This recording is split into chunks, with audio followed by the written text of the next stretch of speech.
four minds around this issue is pretty amazing. When you hear a guy lying like that, going in all this detail about a dumb lie that makes no sense, you've got your man. Watch which way the eyes go. That will tell you whether they're looking at a memory or they're looking at a story. We literally pour gasoline on a human being and light them on fire. Do you do that in the real world? It happens all the time in film, and nobody dies. Nobody dies. We provide the instrument in their hand, whether it's a chainsaw, a screw gun, a knife, or in this case, a handgun. She claimed that she had a gun and she was lowering the hammer and it went off. Now, does that excite anybody if you're a defendant, if you're a defense attorney?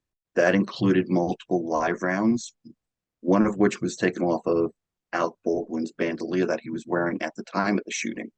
I would bet you dollars to donuts those live rounds came right out of his pocket. That firearm goes from my hand to Kevin Costner's hands on open range and back to my hand. To say that that is an actor acting without, in a negligent manner, to me is ridiculous. Just holding it in place. And you Bam. see that hammer dropped, and it could have dropped on a live round. They pay attention now. I will say that. Any place that you'll find a firearm, at the gun store, the police station, the shooting range, anywhere, a film set is the safest place that you'll see a firearm. It's very interesting to say all the kind of the crap that this prosecutor has been up to. If the Baldwin people want to have any hope whatsoever, they need to get a hold of people who actually do what we do. Cease the narrative and to be in charge and to frame this entire case in the narrative of what was really happening on that movie set that day. My name is Dutch Merrick, and I've been a prop master in armor and film and TV for going on 30 years. I currently teach a class called Prop Gun Set Safety. I'm the author of a guidebook called Prop Gun Set Safety for Film and TV. I've done more than 60 national and international television interviews and print interviews on the topic of the Rust tragedy, and that's what we're here to talk about on this podcast, Rushed, if you will. That was the accident involving Alec Baldwin, where cinematographer Halyna Hutchins was fatally shot with a real bullet in a prop gun. So I started in the business after many years as a competitive shooter, and that helped me put my foot in the door in film as a gun wrangler in 1996. 25 years later, I was the president of the largest IATSE film crew local in Hollywood, Local 44, Hollywood Property Craftspersons, which represents the greatest portion of prop masters and armorers in the industry worldwide. Over the last 2 years, I've had literally thousands of conversations with industry professionals about the incident leading up to, during, and following the tragedy which took a life and wounded another person on the set of Rust.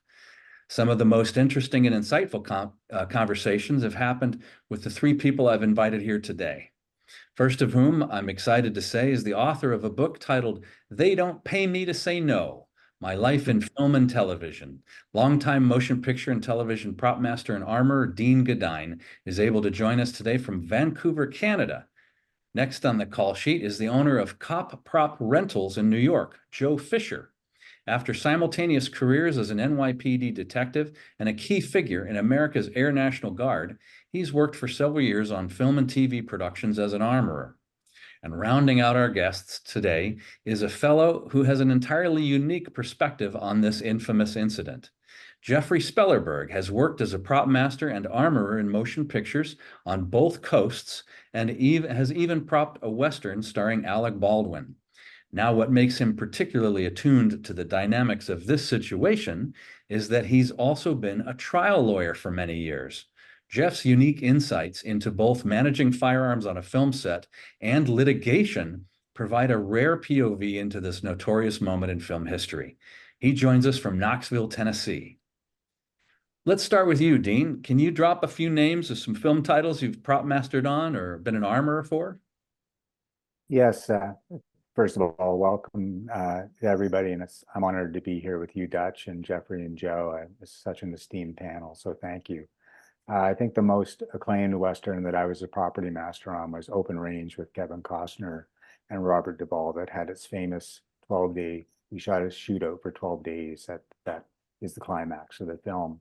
And I was also the property master on the assassination of Jesse James, And other films that I've worked on in props include Unforgiven, Clint Eastwood, Legends of the Fall, and I did a few World War I films, including Passchendaele, a Canadian World War I film, which had a lot of weaponry. So I've had a wonderful career and spanned a lot of Westerns, and I'm very familiar with the firearms involved in this incident that we're discussing.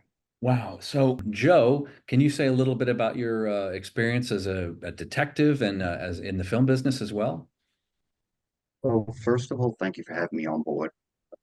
This is absolutely an esteemed panel, and I'm honored to be amongst people who I followed in this industry and kind of pulled me into the industry, watching you guys and everything that you did. And after I joined the NYPD, I was assigned to a unit in Manhattan where I worked part-time with the movie television unit. And those are officers that are specifically trained and assigned to work with film productions and TV productions where actors are portraying law enforcement or are using firearms in a public area. So I got to play with Jerry Orbach and the original Law and Order crew back when they first started. Getting to see how things were actually done just fascinated me, and it drew me in.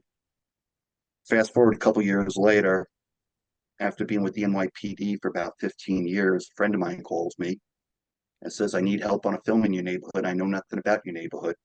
I had my way around just about every kind of weapon platform that either the police department or the military had. So I got brought in, and I quickly went from the assistant armorer on that job to the armorer because he had to leave. So that was my first unpaid armor job. But I did get plenty of pizza and exposure. That's excellent. That's excellent. Now, Jeff, would you tell us a little bit about your background in film? I know that you were propping, armoring, and now from trial Actually, lawyers. I was going to practice law with my father originally, but that didn't work out. So I went back to what I wanted to do, which was to be in the film business.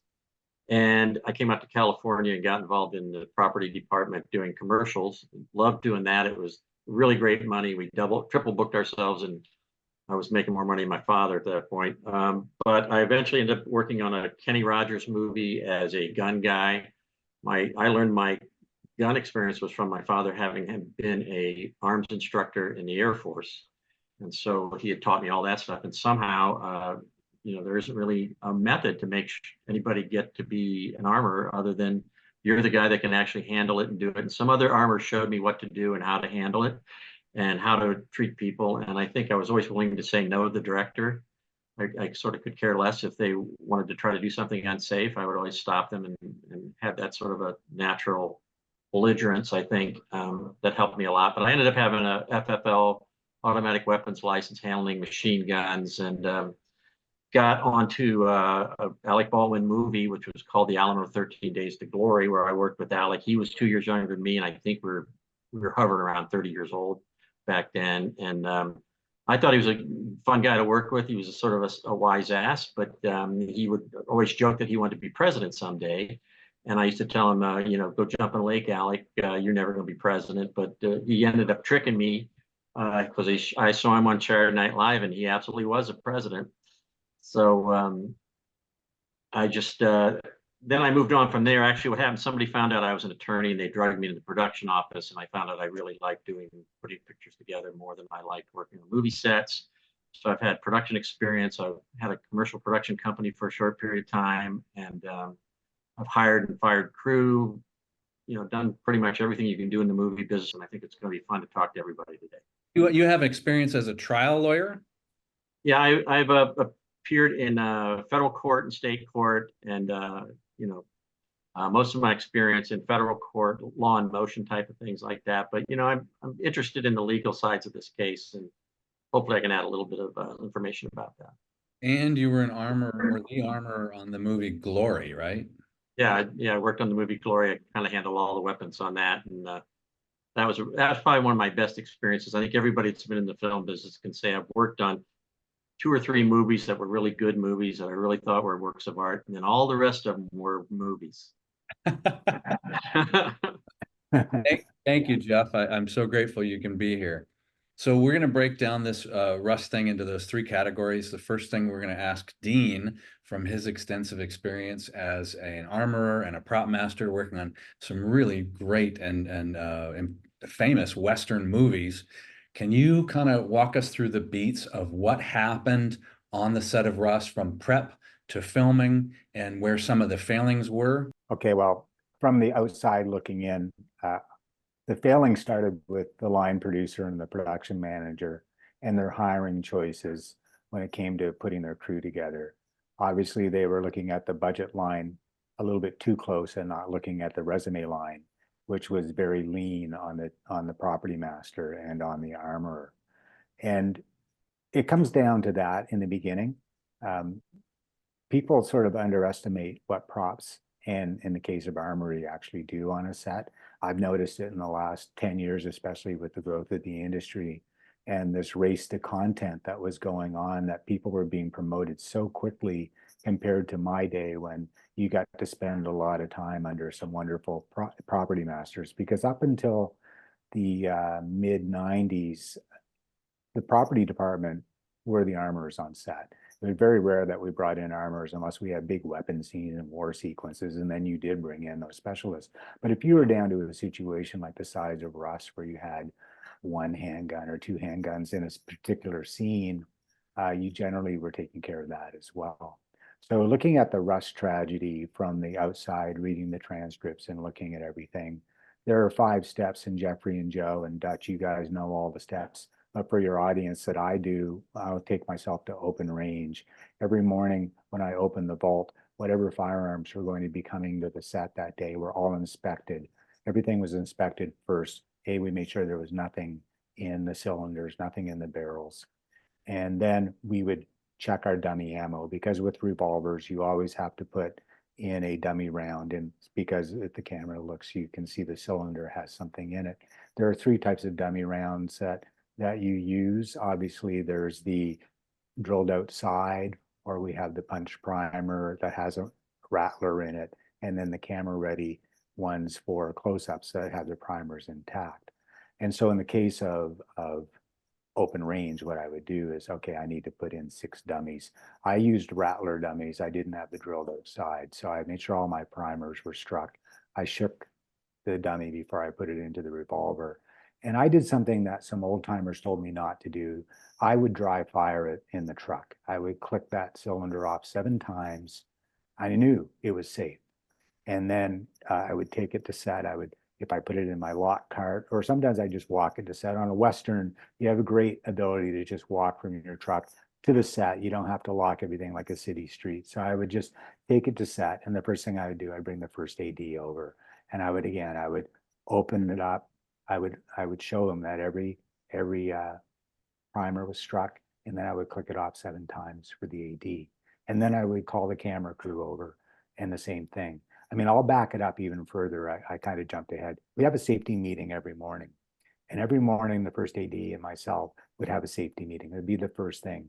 And the one thing we would do, we would always be consistent in our messaging every day about how these firearms are going to be handled on set, how to prepare yourself before we fire a shot, how to prepare yourself for when we say cut, and what to expect and how we anticipate. So I just back up to that. So then going back to the set with the camera crew, we show them, and anybody who wants to see that everything is safe. And then the actor would come out, and we do the same thing with the actor. So by the time you take the firearm from the vault, you put in your dummy rounds, you do your check, you do the first AD check, you do the crew check, then you do the actor check. That thing's been clicked off a minimum of 24 times to 30 times before it's even placed into the actor's hands. Because in the case of a Western, as much as everybody goes, oh, you can use rubber guns or you can use replicas. The thing about a Western is if people are drawing, they want to feel the weight. So a lot of times we will rehearse with the actual firearm if they're drawing it, because they want to time their moves and everything.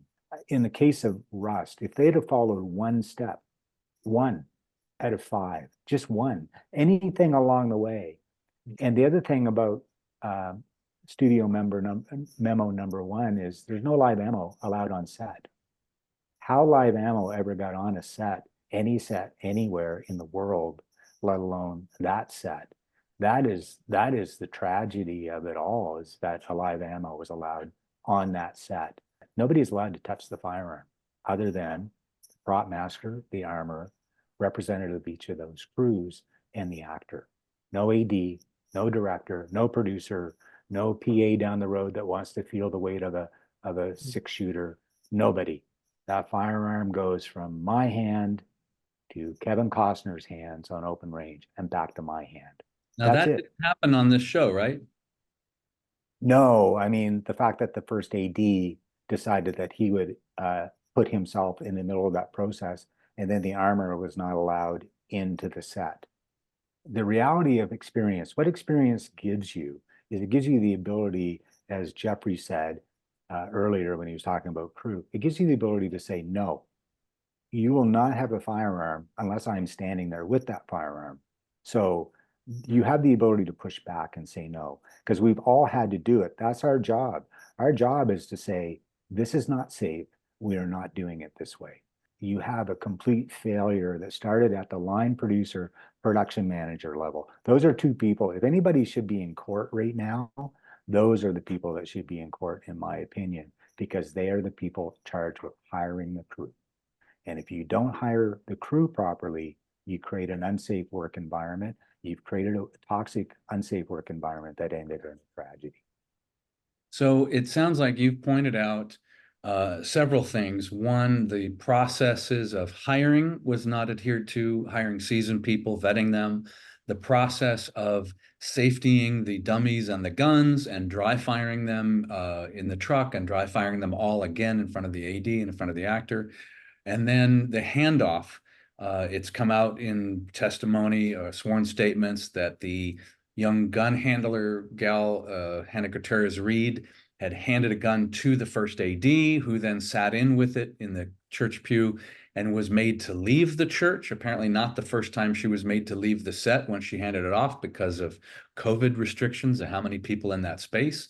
And then the AD is the one to hand the gun to the actor. And we all know, everyone on this group, that it's a sacred relationship between the armorer and the actor, and nobody gets in between that. Are there any other failings that happen from start to stem, or is that pretty much describe the whole event? You described it, and I think that because it was a smaller budget movie and they didn't have the luxury probably of time and prep, I know that they did want to take Alec out and train him, and whether he paid attention or not is that's in court records. And we always try to take our actors out and spend time with them before we get to a set with a firearm. And the other thing about being a seasoned, experienced crew member or armorer like you, Joe, or Dutch, Jeffrey, any of our peers, if an actor's not paying attention, we can call them on it. But when you're in your first job and you're intimidated by the environment and the actor you're working with, you can't call them on it because you don't really have the experience to call them on it. And so at the end of the day, it's the lack of experience that caused the tragedy, and who hires a lack of experience. So that's really what it comes down to. Wow. Well, I think you've explained the situation very eloquently, and it was a hot mess from the beginning all the way until the end. And another factor in there, I think, might be the ammo and gun provider, the guy that rented the guns and the blanks and sold the blanks and the dummies to the production. That may be a source of the ammo, but we will get into the next phase of this after obviously, Alec Baldwin was handed a gun that had a live round in it. The hammer dropped by one measure or another. Whether he pulled the trigger or not will be determined, hopefully. And that gun was pointed at a group of people in front of him. And Alec was under the impression the gun was empty, or what we call in the business cold.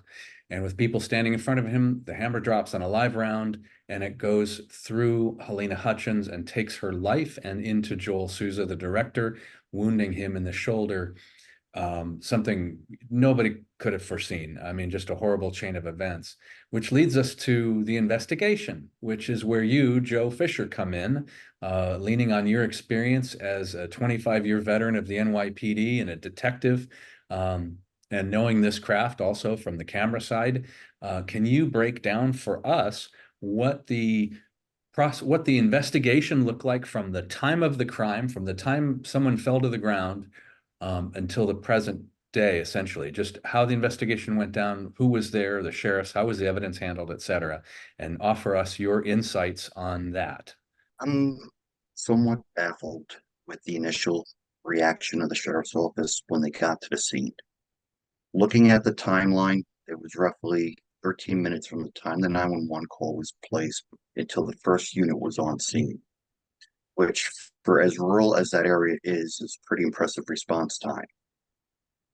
Now, we would have to look at the transcript of the first 911 call to basically figure out where the deputy sheriff's mindset was when he got to the scene.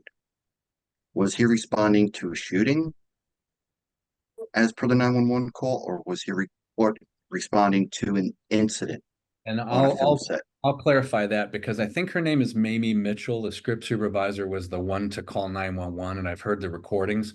And she explains very clearly there's been somebody shot with a prop gun, and it was a prop gun that was not supposed to be loaded. Someone shot, and she makes very clear it was an accident. This was not anyone trying to cause any harm. So in that case, then the officer's mindset is that they're responding pretty much to an OSHA type accident. It's an accident on a work site. So they're not going in there with the mindset that they're investigating a homicide as soon as they get there, or an assault with a weapon. So they're a little more lax. They're not looking at the whole area as a crime scene. And unfortunately, that ended up biting the investigation quite a bit when it went to the court. And it turned out that there was a homicide involved. With the response time, with the lackadaisical approach to handling the witnesses and the people that were key in the investigation, there was a lot of time for evidence to be moved, to be tampered with unintentionally, and in some cases even disposed of. Had they gone in with a different mindset, which is the way I was trained, everything is a crime scene until it is not a crime scene.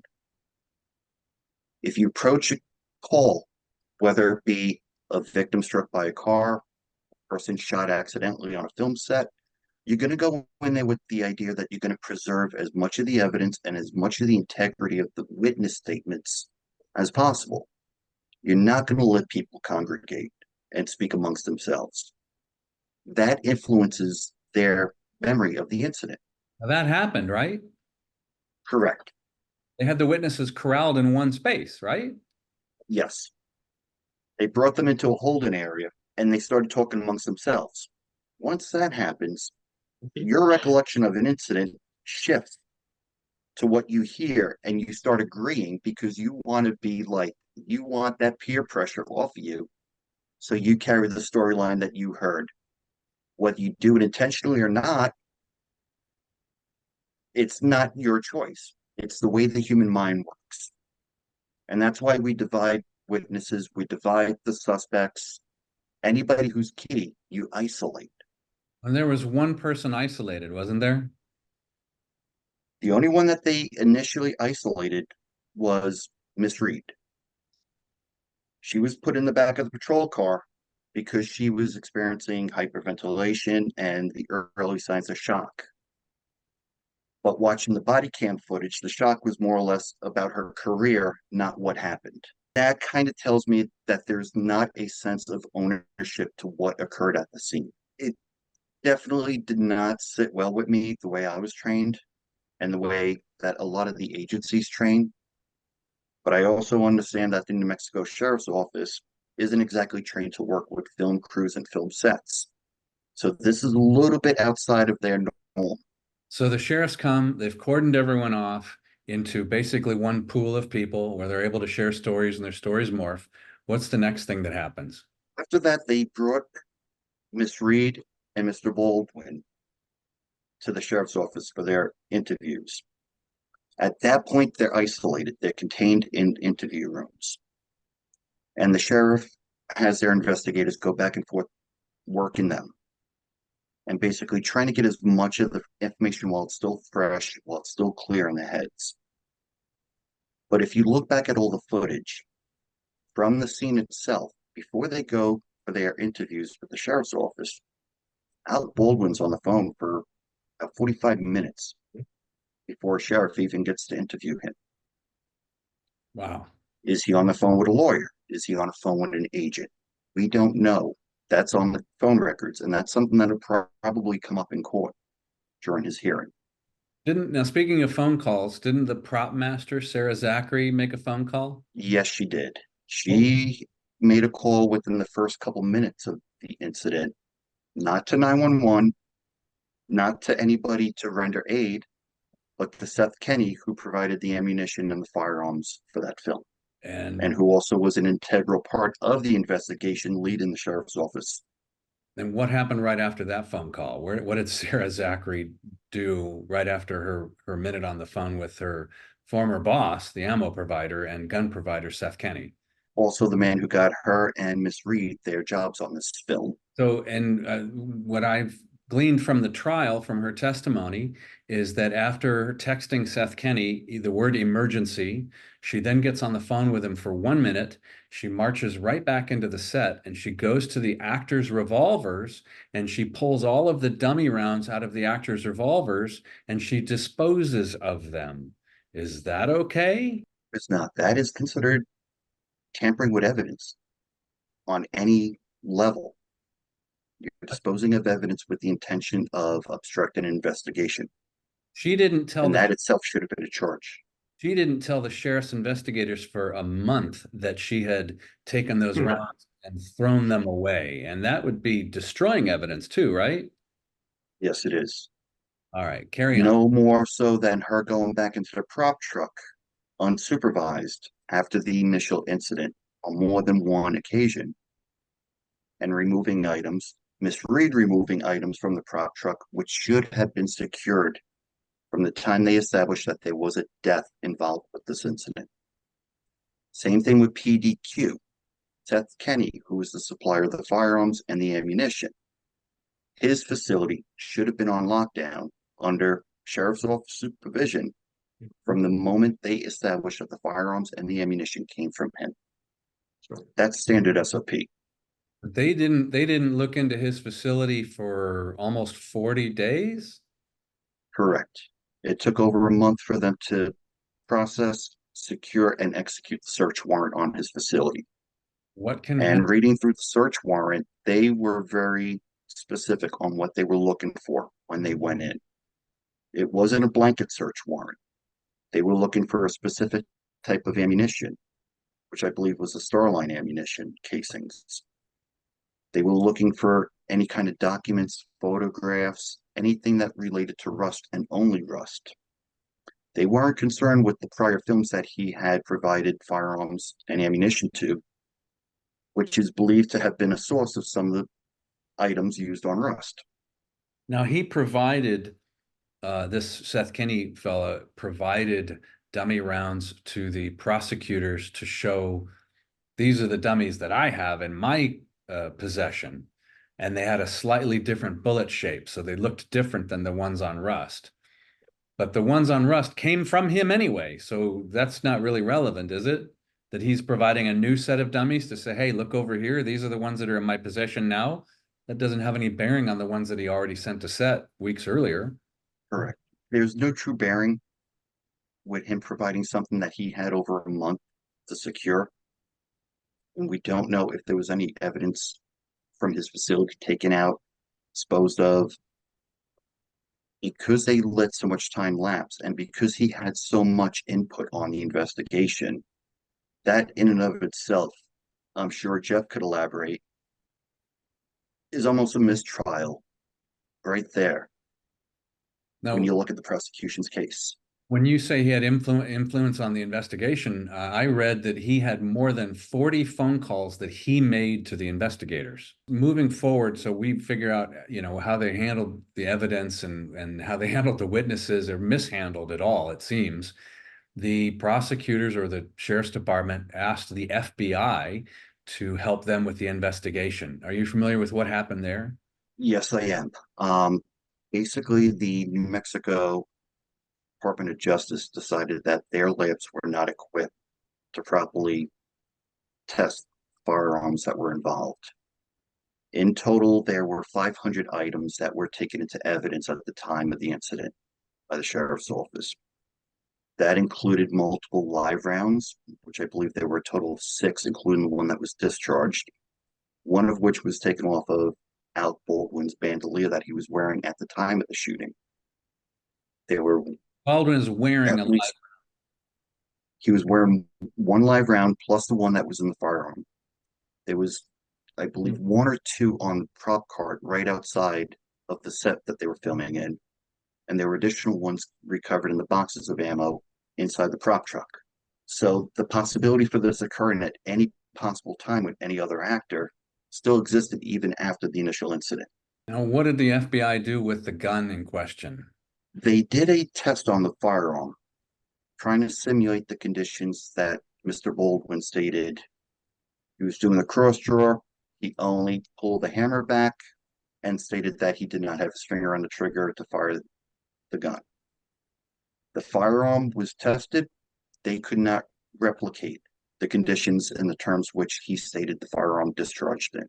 Now, looking at the video footage during Miss Reed's trial, you could see him rehearsing several times, doing the cross draw, coming left to right, his finger on the trigger. Is it possible he did it that time? Most likely. So, but the FBI performed a function test on the revolver, right? Yes, they did. Say what I understand happened, the 2 key tests. One test was to see if the firearm functioned as it should from the factory, which they determined it did. Like if you pull the hammer back and you pull the trigger, it fires and it works.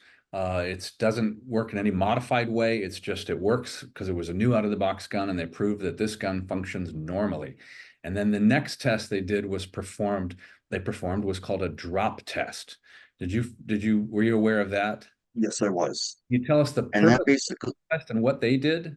basically what they'll do with a drop test is that they will take the firearm in question and they will drop it at different elevations and different angles repeatedly.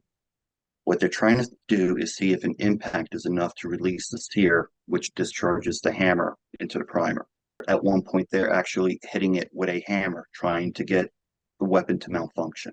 They're hitting the key evidence of the case with a hammer.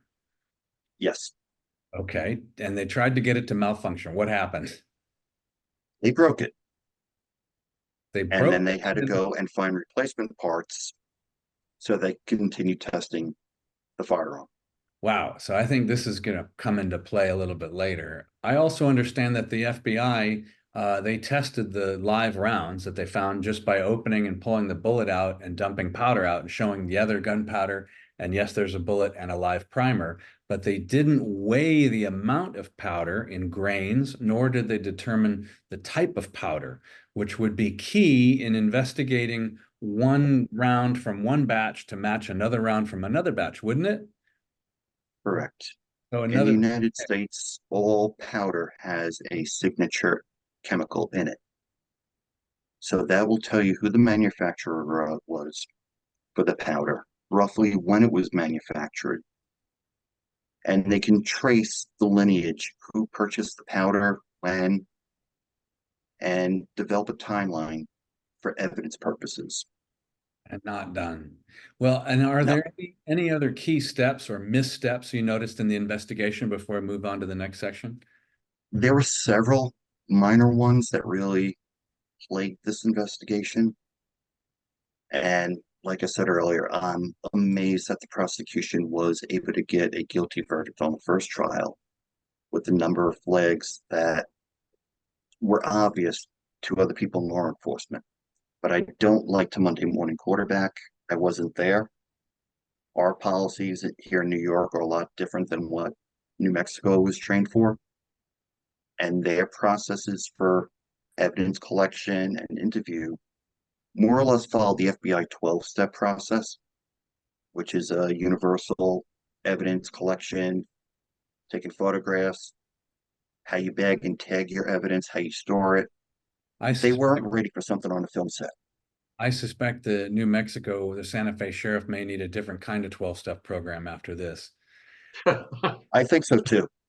Joe, thank you very much for your insights. We can see that there was just a lot of fumbling and failings over the course of this investigation from the very first moment all the way through. Even our top investigators at the FBI have dropped the ball again and again, and it's very frustrating to have watched this unfold.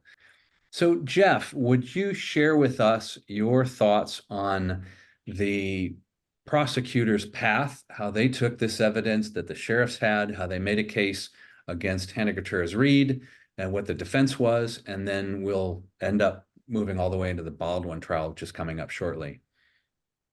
Yeah, I think, you know, I grew up in a small county in Ohio, and my dad was a prosecuting attorney in a small county in Ohio. And had we been filming a movie in Tiffin, Ohio, and this had happened, my dad would have probably gone directly to trying to try the case as if it was a guy that got shot in a bar somewhere on the bad side of town.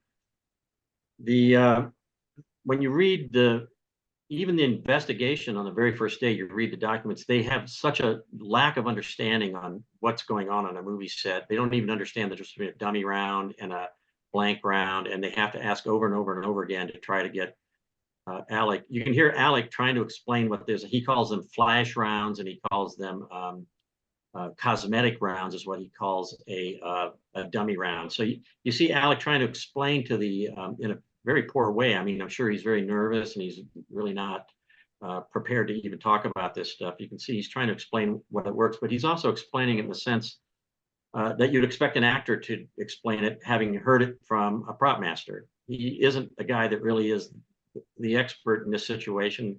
And at one point, the detective had asked him if he was an expert in it, and he said no.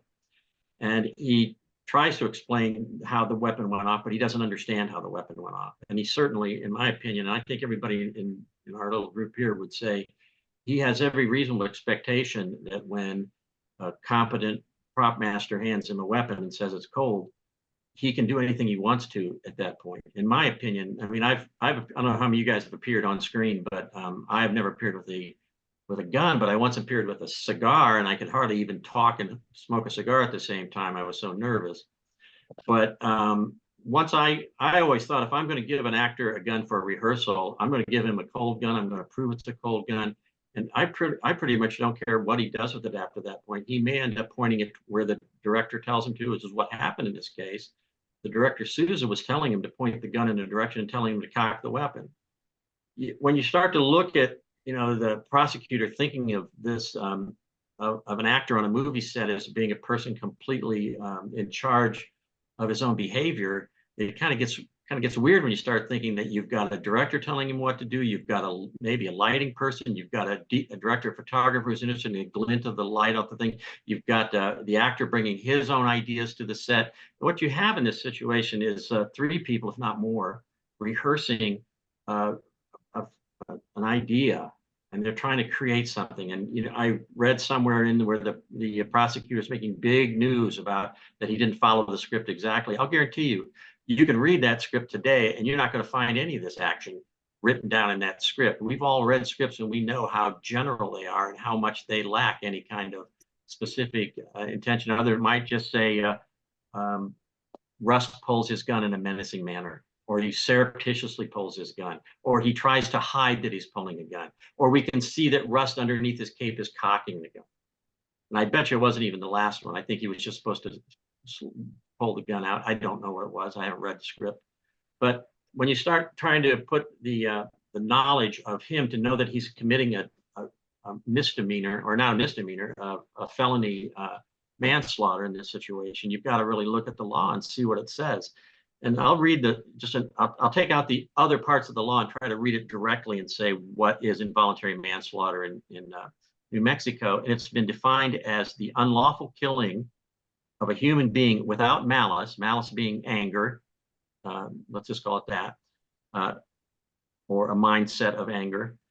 Unlawful killing of a human being without malice committed in the commission of a lawful act without due caution and circumspection. I'm taking out the other little pieces that can sort of fit other factual situations. I'm trying to take the law as it applies to this set of facts. We're talking about what we call mens rea, the mental state of the actual defendant in this situation. I'm sure Joe's well aware of what mens rea is, and how it works and what you look for, especially when you're interviewing somebody immediately after some kind of an accident or some kind of a crime. You're trying to find out what their mental state was. We could call it intent. And so if we look at Alec Baldwin's intent in this situation, we're really starting to say, did he act without due caution and circumspection? And it's really hard for me to see how an actor in the middle of a rehearsal with the DP and the director working and he's allowed to act in a menacing manner. He's allowed to point the gun where they tell him to point the gun. He's allowed to cock the gun if he needs to cock. I would believe if I'd hand him the gun and I'm standing there and they say he wants to pull the trigger and I've done what Dean's done and dry fired it, I don't know if I'd have any problem with him pulling the trigger if he was pointing toward the camera. I don't know if I'd want him pointing. You know, as Dean was pointing out, you stand there on the set and you watch them do the rehearsal, and the minute you see them start to do something that you know is going to be dangerous, you stop them.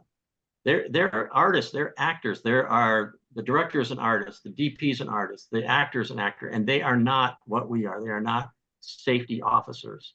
And the reason we have to stand on the set, and Hannah was not on the set, and the reason that the first AD is not an adequate substitute for an armorer is because we could sit there and watch, and had they pointed it directly at someone or where someone was going to be standing later or toward the script girl or toward the other parts of where the crew might be standing, we would say, yeah, you can point it in that direction, but we're going to move these people out of this area. Or you could say, yeah, you can point it toward the camera. We're going to put up a piece of plexiglass in front of you and the camera, because if you're going to fire a half load, we don't want to, first we probably, in the old days, we would say we just don't want to hurt the camera, but we really don't want to have anything go wrong that we're going to hurt anybody behind that.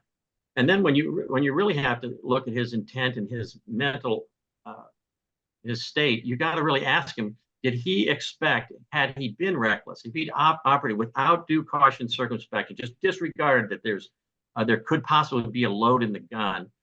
You tell me, guys, what kind of load would have been in that gun prior to the day of this accident? It would have been a blank round. Blank. Right. How many of you guys were as shocked as I was that somehow a live round found its way onto a movie set?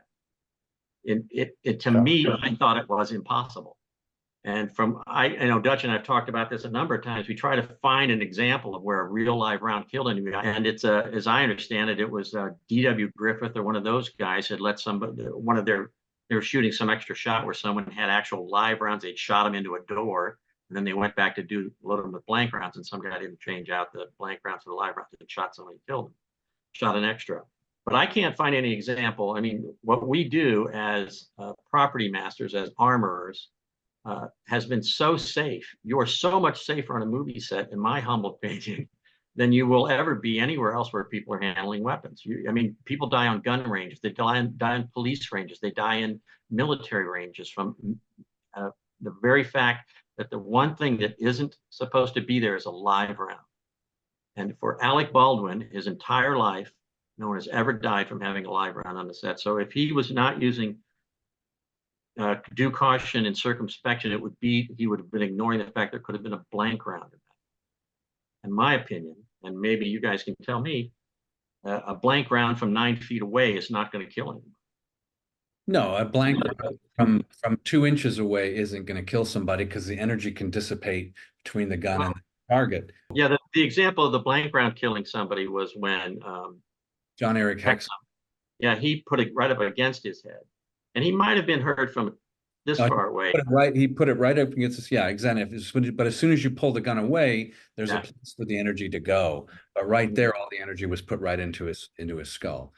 Yeah, I would like to see an expert witness talk about that in this case, and that would bring the jury's mind all the way back around to what really was in Alec Baldwin's worst case scenario of him being a negligent actor and someone who recklessly pointed the gun. This is what the prosecutor is saying, that he negligently pointed the gun directly at the Halyna Hutchins, or directly at the people in front of her, and pulled the trigger.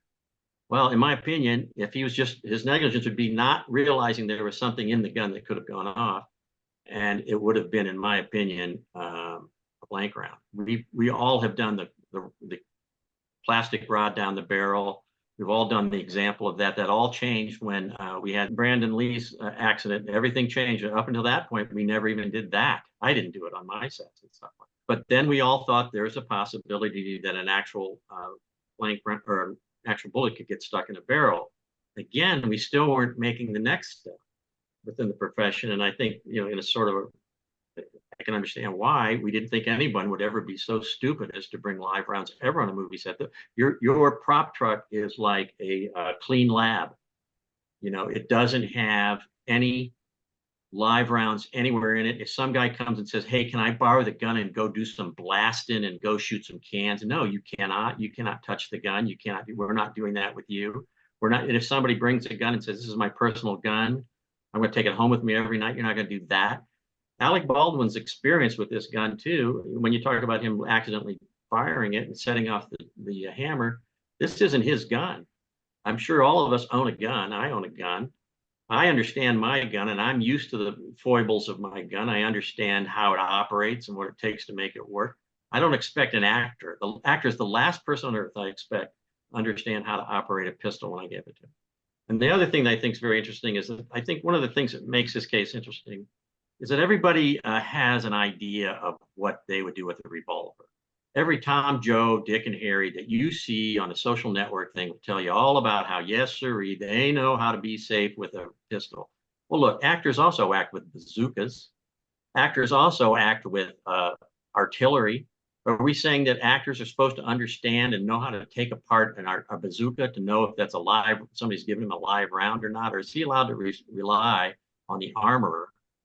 If you give him a machine gun with a belt thing, is he supposed to look at every single round and make sure one of them isn't live or something like that? Is he asked to take apart a Tommy gun and look through the drum and make sure it's all safe? I don't think the industry could operate in that manner. And it actually has done a very good job of being completely safe for almost everybody up until this accident. I just finished season 7 of SEAL Team for CBS Paramount Plus. As one of the armor department in the armor department. And we quantified that over 7 seasons on that show, which is a very military gun heavy show, we fired off almost 2 million blank rounds. That's one TV show, 2 million rounds, never an injury.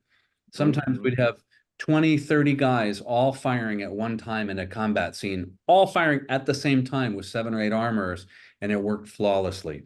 So this industry that's done this for 100 years, really 100 years without a live round fatality in that entire time, is a stellar example of safety when you think about it. And any place that you'll find a firearm, at the gun store, the police station, the shooting range, anywhere, a film set is the safest place that you'll see a firearm because there's just no live rounds. I wonder what you think about the expert witnesses that had been brought into the Hannah Gutierrez Reed trial. Oh, we're talking about Brian Carpenter, I think was an interesting choice. But I think what he's doing is approaching it just like the police would approach it, just like the prosecutions approach this, as if this is a standard everyday gun accident. And he acts as, I don't know what his credentials are. I think he's been on some films, and I'm sure he's been able to keep people from getting hurt. But he didn't strike me as being a particularly other than just sort of trying to claim that, people had acted in a reckless manner a week before, something like that, or Baldwin acted in a reckless manner with the gun a week before. Well, I don't know if that matters, especially on the day when he's sitting in a quiet church and drawing a gun out. Is he acting in a reckless manner that day? That's what's important, in my opinion. And I think every person here can attest that we've worked with actors that get excited on the set. They try to control things. They try to tell everybody what to do. And who stops that? The first AD stops that stuff. Or the prop master says, stop it, put the gun down right now. Don't wave that gun around. Don't point it in it. I don't expect the actors to know anything other than that they are trying to create some meaning out of whatever that screenplay says. And if they're using a gun to do it, if they're using a broomstick to do it, if they're using a cup of water, they have a lot of work that they're doing, and they are not thinking about the safety of the type of things they're trying to do. They're definitely involved, and any of these that have acted probably understand what I mean. We set the tone. Everybody knows you should not be setting the tone on the film floor on the day. Everybody knows that ahead of time. And it's finally said in the safety meeting. Remember everything we talked about before? This is not going to change now that we're here. Yeah, I hear that. I absolutely hear that. And you're absolutely right about that. And I don't think Hannah knew to do that. I don't think she understood what her role was at all in the safety angle of it. I think she thought she was someone to cart guns to and from the set. And I think that was a problem. But, you know, Joe was talking earlier about the gun being broken and dismantled. And I also think there's something called a motion in limine. At least we use that in civil trials. I think it's a motion to exclude evidence in criminal trials, where I think if I were the defense, I would fight very hard to have all the evidence of that gun test excluded from the evidence, because they destroyed the gun so that the defense could not get that gun and do their own independent tests. And regardless of if they put independent new parts in that gun, it's not the same gun. And there was evidence that stopped the very first trial.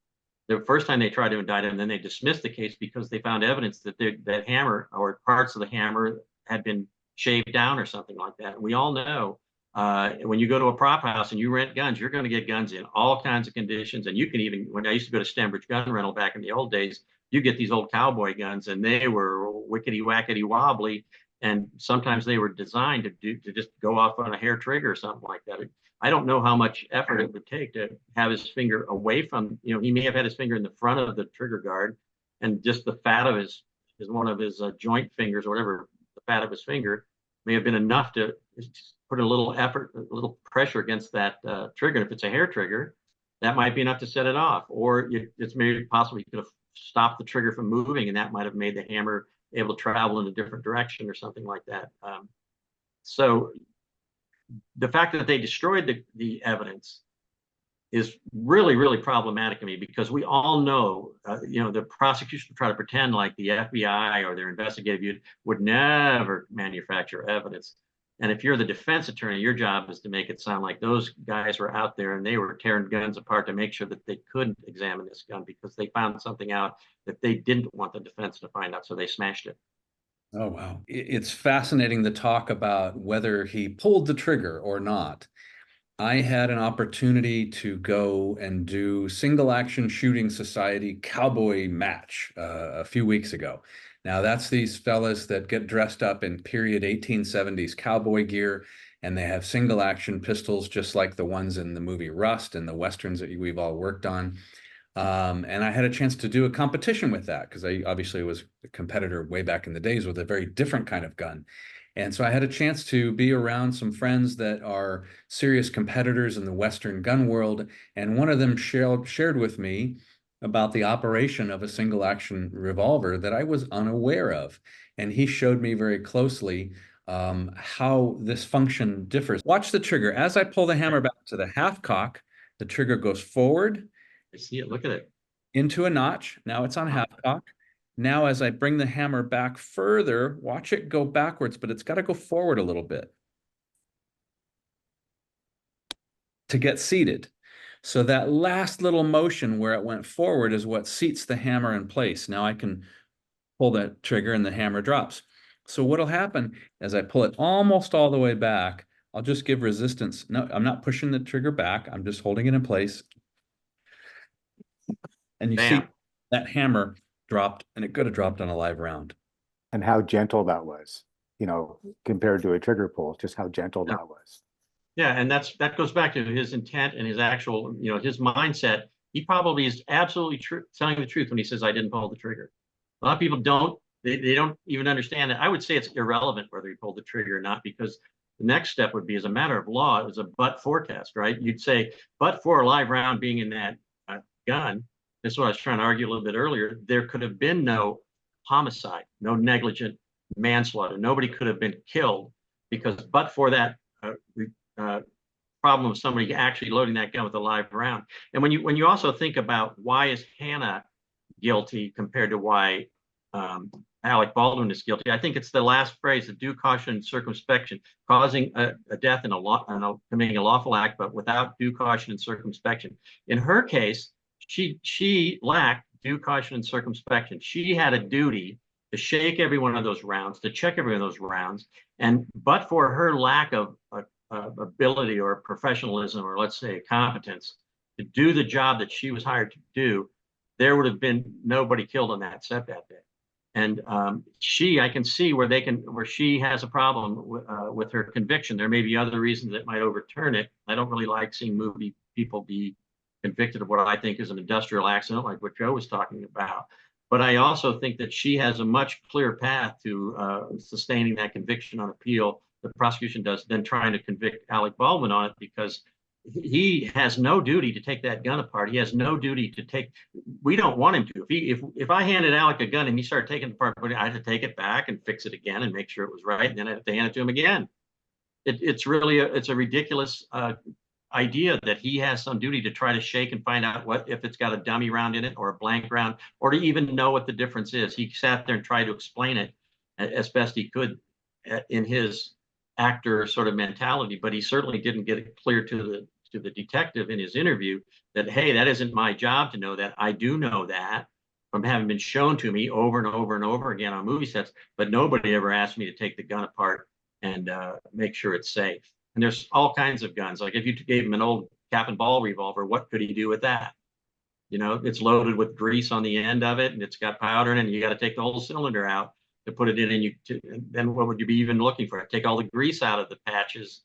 I mean, it's you start to get mind boggled when you start to really try to apply this handgun rule for Alec Baldwin against the entire range of weapons and things that could actually be used on a movie set. And now I'm going to quit right there, Your Honor. It's ultimately not the actor's responsibility to check the gun to make sure it's safe, just as it's not the actor's responsibility to check the brake lines on a car they're about to do a stunt in. They put their faith in the professionals around them to do those things. And there are several safety measures in place over the course of filming that should have, and almost always do, prevent an accident from happening. There's a thing called the Swiss cheese theory of accident causation. Have any of you heard of that? So no, but I like Swiss cheese a lot. So, so the Swiss cheese theory says if you slice a slice off of a block of Swiss cheese, there are holes in the slice, and then the next slice you do, the holes are in slightly different places, and the next slice and the next slice, the holes are in all different places. And if you took several of those slices of Swiss cheese and you tried to shine a light through any hole, it would not make it all the way through 4 or 5 slices because the holes are in a different place. Now, what those cheese slices represent is a layer of defense against an accident in any circumstances. And the holes are where there are holes in that line of defense. So in the case of airlines, the first Swiss cheese slice would be the design of the aircraft. It's designed not to crash, but there are some holes in there. It could happen. And then the next one would be the manufacturing. It's the next line of defense. They make sure that they work out all the bugs. And then the next one is how it's operated. And the next one is the pilots, and the pilots have certain training. And did the pilots get enough sleep? And then it's the mechanics, and then it's the manuals. Each one of these things is a layer of defense that nothing's going to make it all the way through all of those things, because even though they all have holes, they're in different places. So for you to line up an accident and line up that accident hole is nigh impossible. But in this case, you could shine a light through that one thing. And it started, as you said, Jeff, as where did that round come from? Where did the live ammunition come from on a film set? And what really fried my mind was when the prosecutor announced charges against Baldwin and Hannah Gutierrez Reed. She said, we're going to charge them with manslaughter. The CNN reporter interviewed her right after that and said, well, what about the bullet? Where did the live ammunition come from? And you know what that prosecutor said? That is a red herring. She said, that is a red herring, and we are not investigating that. Now, everybody I know in Hollywood wants to know one thing. Where did live rounds come from on a film set? And she thinks it's red herring because she's out to get Baldwin. For whatever reason, she is not putting any effort into, let's figure out exactly where those rounds came from. And the most likely source, it's, the provider of the dummies, you would think might be the first place to start the investigation. And he was literally the last person that they've looked at, and they haven't looked very carefully. This is open to roundtable for the last couple minutes. If anyone wants to add anything. One of the things that I appreciate is what you're doing to get everybody in our industry to use the same verbiage, the same set of rules, the same procedures. So what we're doing here and what you're doing with the prop gun set safety course is paramount to getting that message of safety out. The way I describe Miss Reed being on set and her lack of knowledge and formal training was me as a law enforcement officer. My kids growing up around me for 25 years that I did this. I'm not going to turn around, hand my daughter my badge and my gun and say, go to work for daddy. You know what you're doing. And unfortunately, there's a lot of young junior prop masters coming out of college, or they worked on a small film and they think they have the experience and the knowledge to do things right. And this is what happens. Getting one standard out there, whether they're union or non-union armors, and getting your message of we all need to work at the speed of safety is essential. You know, the stuff that happens on a movie set, if you're not willing to say no, if you're not willing to look at these people square in the eye and tell them we're not doing that, that's the kind of crap that will happen. There's nothing but a bad result would be, you know, the best result is nothing happens. The worst thing is that somebody could lose their eye or get hurt or lose their life. You know, I wanted to ask one thing to all you guys. I don't think an actor is ever a safety officer on a movie set or anything. Never. Other than maybe not to shoot himself in the head with a blank round when he finds a gun laying on the set. That might be his one role as a safety officer. But the idea that he has some kind of a safety concern within it, you know, Joe, you said it best. It's really an OSHA industrial accident scenario and situation that we're talking about.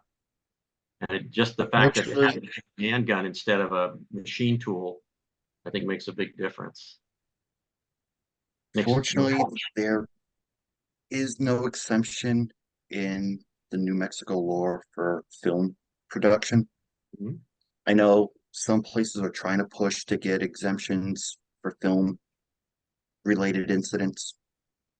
New York City was going back and forth on some of the firearm laws years back, but with the last two administrations, a lot of those exemptions were removed from the state laws, from the city law. State has different policies than the city. Well, and Jeff, what you were saying about an officer, an actor being a safety officer, it was taught to me years ago by a guy from theater that said we safety the stage in a way that a 4-year-old could play fully. So you picture that's exactly right. And that's what we do when we give them that race car to play with on the track or that handgun or whatever, so they can be in that space. When I teach my class, we do a dry erase exercise, and I say, what does an actor do? And I have a room full of film professionals, and 99 times out of 100, they're just kind of gobsmacked, like, act. Well, let's think about it. What do they do? Memorize lines. Okay. And we go through and I fill that dry erase board with 25 things.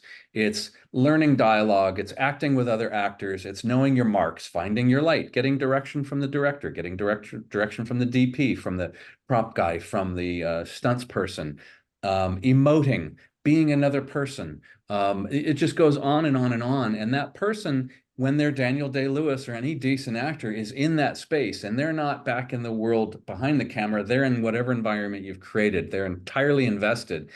Now, are you going to put them in charge of gun safety? Well, and it says, hell no, because their head's in a different place. It makes no sense. So when the prosecutor said, oh yeah, they said, who have you talked to about this, about learning what an armor is supposed to do and how guns are handled on set? Oh, we've talked to a lot of actors and stunt people. Right. What? What's an actor and a stunt person going to tell you about my job? They don't know what we do. So asking them means you have a vanity issue. You want to go talk to actors and stunt people. You don't want to get to the bottom of what we actually do for a living. You know, you said something interesting because they are in their world. They're not even in the same world the rest of us are in. When Daniel Day-Lewis is in a movie, doing Last Mohicans or something like that, he's not in the same world you and I are. Yep. And to expect him to do and the other thing I would say is about actors, and I respect actors very, very much because their performance is all they got, and they put that on the camera, and they got no excuses for what happens. It's whatever they can do there, they do it. And we can say, oh, we didn't bring the right gun that day, or maybe something else, it wasn't right. We're the crew. We're behind somewhere else. Our shit is not right there in front of the camera, giant IMAX screen to see that we didn't have our eye line correct, or we didn't look with intensity in the proper, whatever it is those guys do, and it's a beautiful art. Yeah, we cannot expect them to say, hey, could you adjust that light for us before we get going here? Just reach over and nudge it. Yeah. Yeah, And if a person is playing an out of control crazed murderer and you're literally going to hand them something to portray a weapon with, Mhm. okay, my job is to make it safe. My job is to make sure that the knife is rubber or retractable, or that this fully functioning gun is loaded with blanks that are going to make a firecracker noise and spit some fire out the front. And that's the worst that can happen. And that's the cutoff. And people outside of our industry can't fathom that. And, to be quite honest, I come out of the gun world. I was a shooter my whole life.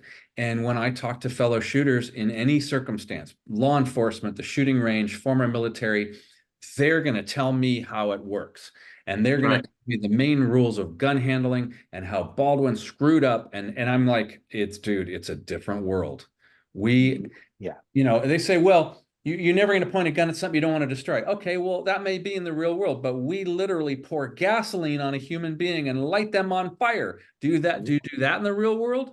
I think that's going to be the problem for the process or the defense in this case, is to cease the narrative and to be in charge and to frame this entire case in the narrative of what was really happening on that movie set that day. When Alec Baldwin is there, and if he's going to be menacing and with menacing a gun and throwing it with a dangerous manner, he's been told to do that. It's not Alec Baldwin doing that.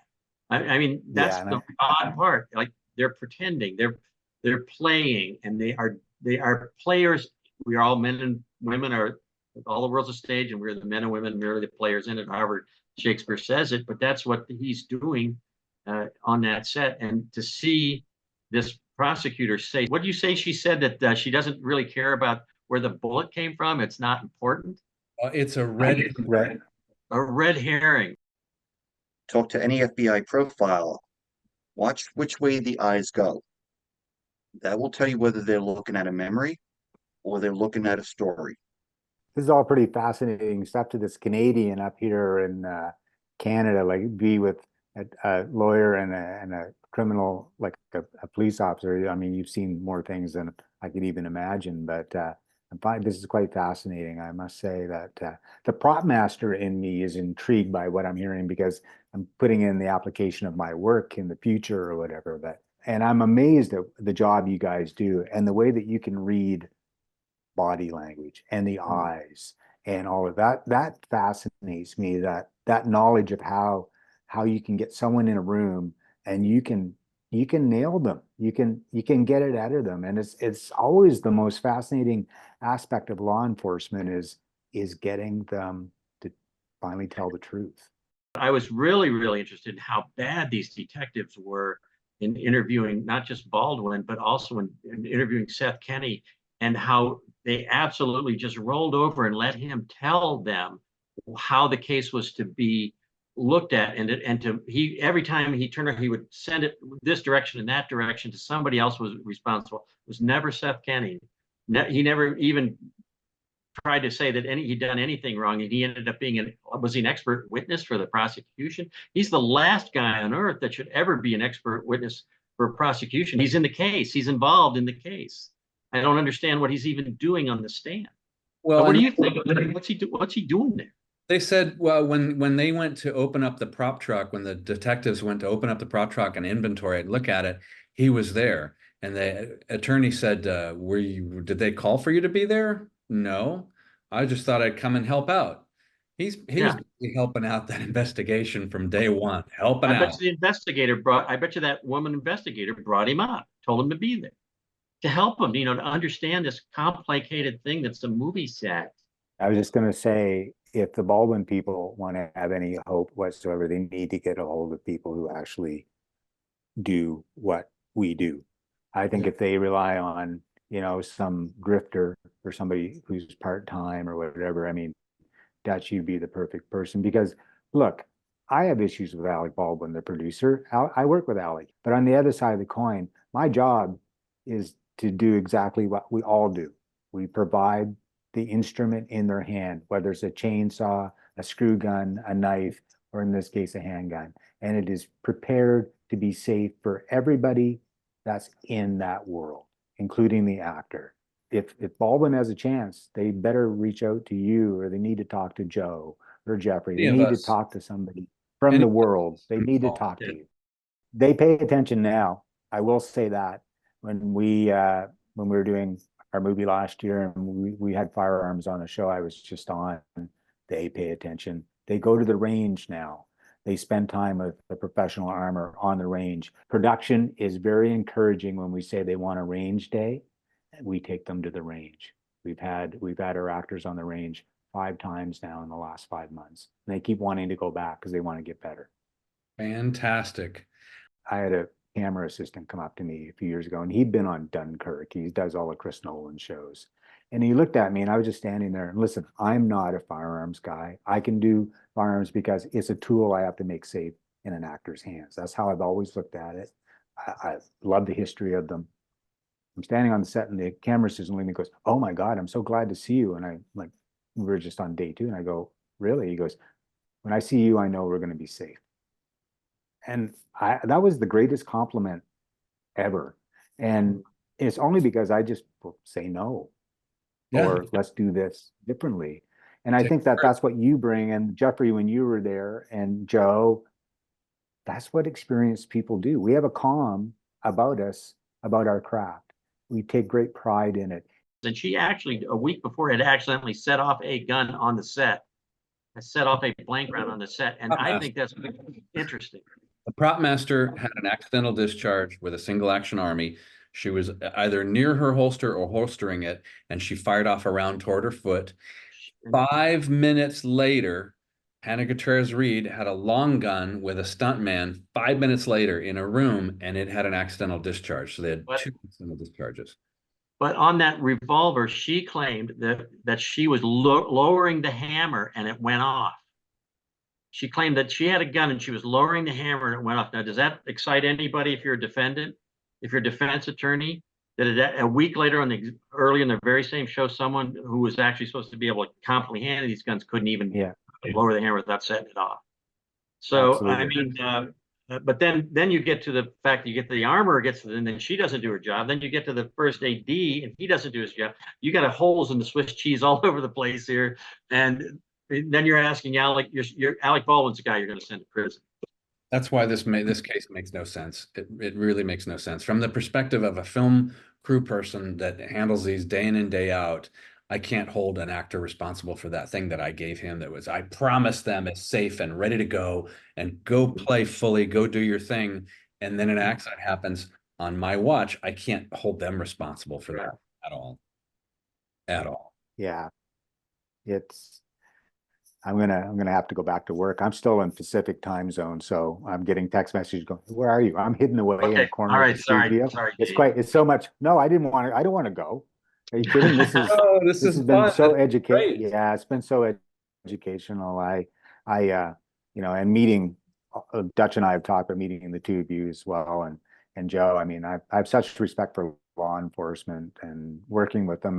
My career was built around working with law enforcement because we didn't really have armors and we didn't have a lot of stuff. And so in Calgary, the small film center, I worked in for the first 15 years of my career. I spent a lot of time working with the police officers there and learning and having them back me up and brought some of them out as armors as well when we didn't really have the foundation. So I understand and recognize. I can tell you, if I was in, excuse my language, BF nowhere, the first thing I would do, I'd be looking for the local police to figure out how to help me with my firearms if I needed it. So yeah, anyway, really great to meet you guys. And Dutch, thanks for having me on. These 4 minds around this issue is pretty amazing. So we're going to do this again. We're going to build this into something. Anything we can do to help get the message out to the young prop crews and producers. It's one thing to talk to our own props and armors, but it's really the producers and the studios we have to educate. It's going to be interesting to see how much of the evidence they brought in on the Gutierrez case for the sole purpose of building the foundation against the Baldwin case. Mm-hmm. And what's his mental state, I think, is the most important part of it, too. If he is responsible for inspecting that gun, then he could easily have a mental state or a mens rea of being negligent and failing to do what duty he had that arises. It's almost like civil law. You start to talk about negligence and duty and stuff like that. Or a traffic accident, you had a duty to, you step on your brakes and not run into the back of a motorcycle or something like that. But in this case, I think that when I look at the jury instructions too, they're a little nebulous, and they don't really sort of. I think they're going to have to really hammer home on what was his due caution and his circumspection that he had to. What was his duty that he had to do? You could tonight go look at 50 action adventure movies, and you will see 20 times where they point the gun directly at the camera. It happens all the time in film, and nobody dies. Nobody dies, and it's to say that that is an actor acting without in a negligent manner, to me, is ridiculous. I'm amazed. Well, I was reading also about the motion to dismiss, and sort of the reason they denied the motion to dismiss is that in New Mexico, the prosecutor, they aren't engaging in bad faith if they fail to give certain evidence to the grand jury. And a grand jury, as Joe knows, is completely different than sort of a prosecutor just creating their own indictment. They go to the grand jury to get a level of insulation against any kind of dismissal against the actual indictment itself. The indictment, they always say that a prosecutor could indict a ham sandwich. It doesn't take much to get there, and it isn't beyond a reasonable doubt either. The jury just has to find that there's a possibility, or more likely than not, that some kind of a crime had existed. And so the fact that he lost the grand jury, or the motion to dismiss the grand jury indictment, I don't think it makes. There's not much news, really. You would expect that to sort of happen. And I think that the motion but if you look at the defense's motion for it, it's very interesting to say all that this prosecutor has been up to. Well, I just wanted to say, I mean, what Joe said to you about getting the message out. It's not just in the United States. In Canada, we're carrying your message as well. We have a wonderful company here in Vancouver, Falcon Enterprises, and Dutch, you and Tom have talked, and the message is universal. And like people who are armors and armories, they've really been hurt by this misinformation that has gone on from this tragedy that labeled all of us the same as a 24-year-old person who had very little experience. And so we've worked really hard in the last few years to turn the corner. It's slowly turning here in Vancouver, where 2 major shows are shooting, and both of them are using blanks and full autos and semi-autos. And a couple of years ago, that was a hard fight. And just last year, I did a small indie film, and the director looked at me and says, "I want to use blanks for all these semi-autos and full autos." And I did exactly what you guys would do. We just set the tone on the set. We said, this is what we're doing. And at the end of the movie, the director looked at me and said, "I've never had anybody make decisions as fast as you on a set. You either said yes or no." We didn't go into a lot of, it's just like, no, we're not going to do it this way. We can either set up, or you can do post-production muzzle flash and we'll move on. But we fired off a lot of ammo. And it goes back to what you guys have all said. We've been doing this for decades and decades, and it's been safe as can be. And every department has people stepping into roles they shouldn't be in this rush to content that has gone on the last few years. It's just that we are most noticed because of firearms, and the tragic death of Halyna Hutchins should not be overshadowed by this. And Dutch, it is a great service that you're doing. Thank you. Thank you very much, Dean. I greatly appreciate that. Well, it has been an honor and a pleasure to be with this group today and talking about this. It's a horrible thing. It set our entire industry on its butt. And for our crafts in particular, it's been really emotional, honestly. And I know that each of us has been on the phone many times together and with many other people trying to figure out what happened, how do we overcome this? And so thank you for getting together on this video so we can kind of bring our expertise to bear and see if we can drill into this situation a little bit better. So we'll see what happens. Perhaps we can get this gang together again very soon, before the Baldwin trial or during it, and we can kind of suss out what's happening with that. What do you say? Sure, let's try it. Yeah, absolutely. Be on board. Thank you, guys. And from Vancouver, New York, Tennessee, and from right here in Hollywood, California, thank you guys for watching. Thanks, Dutch. Thank you. Take Thank care, you, everybody. Dutch.